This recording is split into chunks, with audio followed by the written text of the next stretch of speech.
Thank you very much. A very good afternoon to everyone. I hope the address doesn't make you more sleepy than you already are. And the subject is good enough to get the attention of everyone. So especially the ones who all have gathered in Delhi after reading the newspaper reports, after watching the television, and how sustainable urban living is the discussion basically. So whether it's the urban-rural divide, how not following what our ethos are is the cause of problem. And I welcome you to my city. But when we are discussing SDGs, members here in the hall would know that 17 goals which the world has set for itself. And interesting enough, when we say zero hunger, no poverty, it all sounds very good. But when we are dealing with the subject matter on the ground, we feel a very important subject. That is that all this is achievable only if we are able to understand what's wrong the way we are living. And what's wrong the way we are thinking is that we are not discussing the consumption patterns. That's where we are going wrong. So only if we start discussing alongside with the objective of 17 SDG goals, we also start thinking of the consumption patterns. Then only the target of SDGs will get achieved. But the good part is that in 2000, when the Millennium Development Goals, MDGs, were decided, it brought 188 countries together on board. Each one decided to share the same platform and share the same vision as to how the earth needs to be treated. And post that, it culminated into the SDGs. And we all have been working towards achieving those 17 SDGs. I'm very proud to say that the present government has tried its best to work on each and every aspect of the SDGs. But before I go to what the government's done and where we stand and how we need to look at every aspect, I still want to share Indian ethos, because I feel whenever we are discussing ecology, it seems like a dry science subject to most people. But when I look at my own country, my own ethos, my own culture, then ecology is not a science subject, it is the religion. And it is the Vedic philosophy on which the entire cultural ethos of this country are based. From old times, from Vedic philosophy to the Puranas, to Ramayana, to Mahabharata, everything is talking of deep ecological connection. And that's why it's about deep ecology. It's about spiritualism through finding God in every particle. Har kan mein Ram. The concept is this only, that every particle, animate or inanimate, has the capacity to become God and is God. The moment we start respecting Mother Nature with this perspective, there is no wrong can a human being commit. The moment somebody says that Mother Earth is my mother, I shall not pollute it, I shall keep its waters fresh, I will not cut the trees, I think that's the time you do not have an environmentalist, but you have a person whose spiritual existence is in the service of Mother Nature. And that's where I feel my culture differs from others, because 1836 was the time when ecology as a subject or term got defined after exploiting the world's resources, because I think by 1836 half the resources had already been exploited by the Industrial Revolution, by capitalism, by all kind of growth that was going on. But before that was the time when this country taught the humanity to respect the mountains, to respect the rivers, to respect the sources of water, to protect the trees. And no wonder that we are such a diverse country and we have existed as a diverse country. In terms of biodiversity, I think we are one of the largest biodiversified country, in which the highest number of tigers of the world are in existence. We have all kinds of trees. We still revere elephants. We still have animals which are, sometimes I remember in 1990 and before that, I used to come across many people from the Western world who would come and question, how come so many animals are on your streets? And my answer used to be that we don't mind them around, basically. Though it's a traffic hazard, there are ways of means to manage it. But in this country, no person will have the gumption to shoot or kill animals. We don't come from that thought. We come from the thought that protect and preserve and deal with the animals. Sometimes it can be tedious, sometimes we've lost our track, but the belief is that lives need to be respected. And to the extent, not just human life, plant life, but inanimate objects like earth, soil, mountains, rivers, everything needs to be respected. And if I may make the moment light by saying, certain songs which come in animated movies like Lion King are easy for the younger generation to follow. And when that song plays in the background and says it's a circle of life, making that person understand integral humanism is easier by using that song. That ultimately we are all connected. Mankind is completely connected. And until and unless we respect the inanimate objects, we can't really respect nature. And when we die, whether we are buried or we are disposed of in any other manner, we become the soil. So at a molecular level, as atomic level, it's calcium, oxygen, carbon, and thus it goes to prove that we are nothing but inanimate at the end.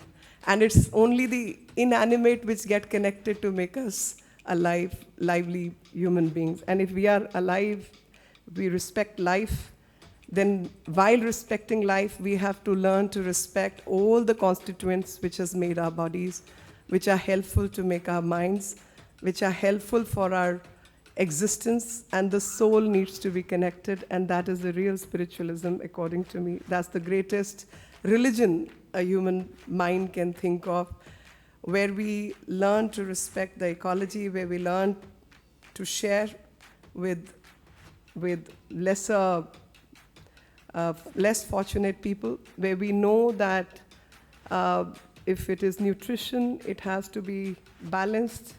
The government will talk about Food Security Act to Nutrition Mission, convergence of all energies, and various dissecting through various layers of less nutrition.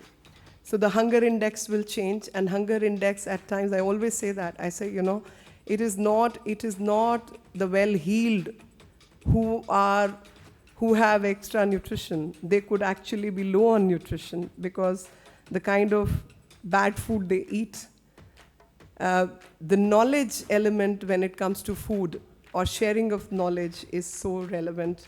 And when you look around, people my age, we all grew up in late 60s to 70s, and you compare the number of diseases, and one comes to realize that from hypothyroidism to all kind of diabetes to other things are happening. And you try and research, and based on research, one has to say, how is so much of gluten intolerance coming? From where is it coming? What is the kind of food we are sharing? And I was talking to someone and ended up talking about a biggest allergen being wheat, and the way it's been mutated. And we talk about GM food.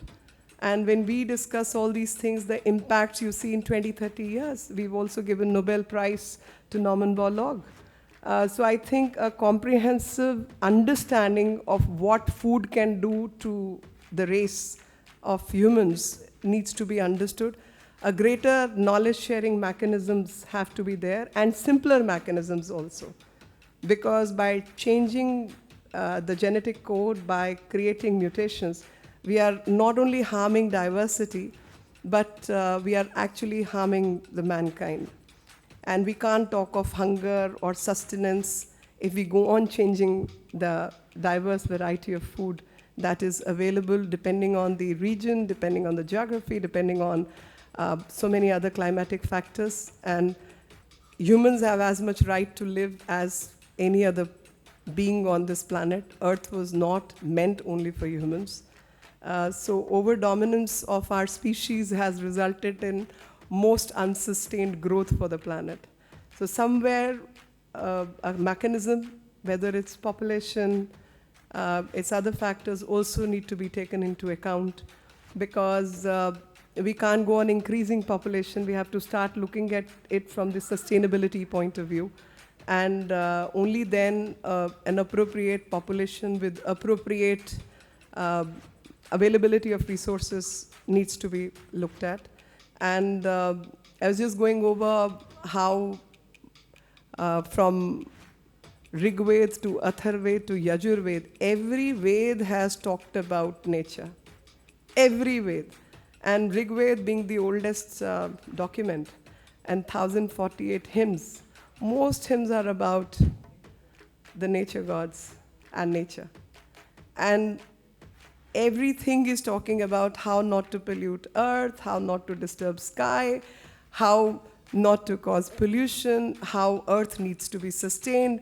Bhumi Sukta in Yajur Ved is talking about all the aspects of earth, and it's at various places it's talking, giving different names, that Vasudha, Vishambara, Gayatri, how earth is all bearing, all sustaining, and how earth needs to be respected, how space needs to be respected, how skies should not be disturbed, how water should not be polluted.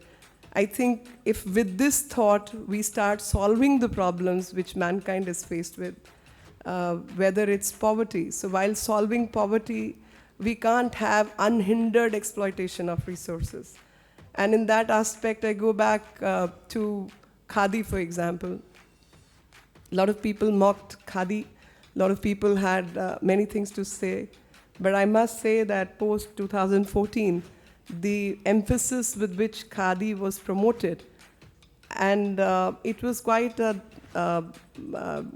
message to me also. I didn't know that Khadi is the breathing fabric, everybody knew, but making of 1 meter of Khadi, you just need 1/10 of the water resource is not known to many people. Say you need just about 4 kgs or 10 kgs of water as compared to 40 or 30 kgs of water for any other fabric. Now, if we link it to sustainability, making of Khadi is not only generating resource for the mankind, a fabric which is good in nature, but is giving employment and is also environment friendly, is something which we all need to push for. We all need to tell that this is why, for sustainability point of view, from human sustainability to alleviation of poverty to managing the water resource, this is the best format which we should work at. I won't discuss about what kind of food everyone should have, because each one has a right to exercise their choices. But I must say the cattle and other such animals do require higher amount of water for, and which is unsustainable. And instead of looking at it from the religious perspective and mocking at certain subjects, I think one must start looking at subjects from environmental perspective and see how much water is getting consumed, how much resource intensive a particular methodology is. And from that perspective, the choices one can make. If we look at good health, I have a lot to talk about, but Ayushman Bharat is one such scheme which has decided to alleviate about 50 crore people of this country. They get coverage of health insurance, which was a number unheard of earlier in this country. And Ayushman Bharat is towards achieving good health.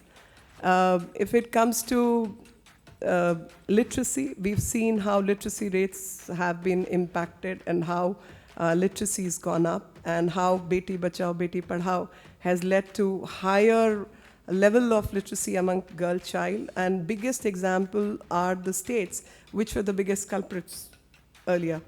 Haryana being one. Haryana till 2014 had very, very bad numbers to showcase, and was not coming up to the mark. So when we started targeting Haryana, Gujarat, and Punjab, for example, the targets have helped achieve the higher number of survival among the girl child, and also giving the correct role models. You know, you have Sakshi Malik, you have Fogart sisters, you have such powerful examples of women from that very community, that parents have started dreaming that their daughters could then become like Fogart sisters, or could be Sakshi Maliks, or Saina Nehwal, etc., etc. So such role models bring in a shift in the mindset. And when we are dealing with problems, I think the shift in the mindset is very, very important, and that's where all this needs to be worked at. Energy, I just met someone briefly, and we were discussing about e-vehicles and several other vehicles. And my point is, when we are looking at energy consumption patterns, and so it has to be a mix for our country. Unfortunately, Delhi, I think, has not really thought of pollution very well, because the pollution in Delhi is less gaseous and more dust, more particulate matter. And when it is more particulate matter, we need to work at the particulate matter, and removing the debris and removing the soil, construction waste, etc., or other barriers which we need to work at, the natural barriers around Delhi, higher number of trees, so that the dust which is coming from outside can be taken care of. We're not working. But happy to say it's not as if there are no violations. There are violations, but NTPC is one such agency of the government which is picking up what we call in our language Pareli, but the husk, etc., from the farms, which is seasonal in nature. But pollution of Delhi is non-seasonal. It's across round the year. And thus round the year programs need to be drawn and need to be worked at to remove this issue. But NTPC is picking up the seasonal husk which is created due to agricultural practices, and converting it into energy by using it for production of gas, heat, and also biodiesel, etc., because its organic waste can be utilized for various other purposes. And I think those are the technologies we need to work at for areas around Delhi to manage agricultural waste better, to manage human waste better. I'm happy to say that when we look at railways, so whether it's solar, it's using cooler, that's like a baked earth to serve tea, where this practice had been given up, and we were dumping a lot of plastic cups and other stuff and styrofoam on the railway tracks and around. So the toilets in the railways has helped in great deal from management of the human defecated material, to cleanliness, to clean air, to clean atmosphere, and also the styrofoam and other plastic cups and mugs which were getting served, and so much of plastic waste was collected every day, has also been managed, because 400 railway stations across the country have now shifted to the practice of using cooler for chai, for tea, which had been given up earlier, and it's been restarted. And again, it's also dealing with the poverty issue, because a potter is not a rich man. Ultimately, from sustainability perspective, the potter needs employment. And that employment will only happen if we use the right technologies. In my adopted village and several other areas, especially Banaras and around, Potters were given electric wheels by way of which they are able to produce, their earnings have gone up. Instead of having just about 200 rupees, 150 rupees a day to 800 to 1,000 rupees a day, because production has gone up. And that production is getting consumed on the railway station also. So it's about poverty alleviation directly, apart from being an environment-friendly procedure. So energy, we will always have a mix, whether it's biofuel, it's solar. We can't give up on coal as yet. There is a lot of intensive growth which needs, but a better technology to manage coal as well. And combined effort, because if we look at the energy patterns, and that's why I say consumption patterns also need to be taken care of. We are not really very energy intensive from consumption point of view, a society. We are low energy consumers. And considering that, we have to make do within the available resources. And when we have 130 crore people to be looked after, we have to have that much of resource to manage. And every perspective needs to be looked at in a comprehensive manner. So it cannot be looked at in silos. So whenever people talk about air pollution, my refrain usually is that please stop talking about air pollution. You can't handle air pollution unless you handle pollution. And handling pollution is to deal with solid waste management. If you continue to use plastic day in and day out, you can't be handling air pollution, because that very plastic, which is the biggest culprit in past 2 decades, need to be looked at. And I remember the time, because gender equality and gender justice, or having institutional frameworks to deal with the issues are also sustainable development goals. In that aspect, I remember when GST came on sanitary pads, and people started talking about gender rights and things. I had a slightly different perspective on that. I felt the organic material, which is lying unutilized, adding to the waste and wasteful resource of this earth, needs to be reharvested to make sanitary pads. And the sanitary pads are again single use. And because they are single use, we need to have organic pads. Imagine 30% of the world's women population uses plastic for 4 days a month. How many hectares of landfill are we going to create? Because the sanitary pads which are available in the market are all plastic polymers. So when we are discussing subjects, a comprehensive outlook on subject matter needs to be there. We can't be thinking only in one direction. We can't say, oh, it's gender right, women need to have sanitary pads. Of course women need to have sanitary pads. But what material do we use for those sanitary pads also need to be thought of. What kind of workshops are we going to generate? That kind of awareness needs to be thought out. It is a perspective, and the perspective has to be convergence of all aspects, a single thought, and making Earth sustainable. Sustainability is the common thread which is flowing through all the 17 goals. And all the 17 goals are achievable only when we have a comprehensive outlook towards achieving them. If we start looking in silos, we will not be able to achieve our goals, and we will in fact be making Earth unsustainable. For sustainability, we need to have a thought which is converging every aspect, and I'm very, very sure the reverence which our ancestors taught us, time to go back, relook at our real religion, and work towards deep ecology. I think that's how we will make Earth sustainable, else we will not succeed. Jai Hind.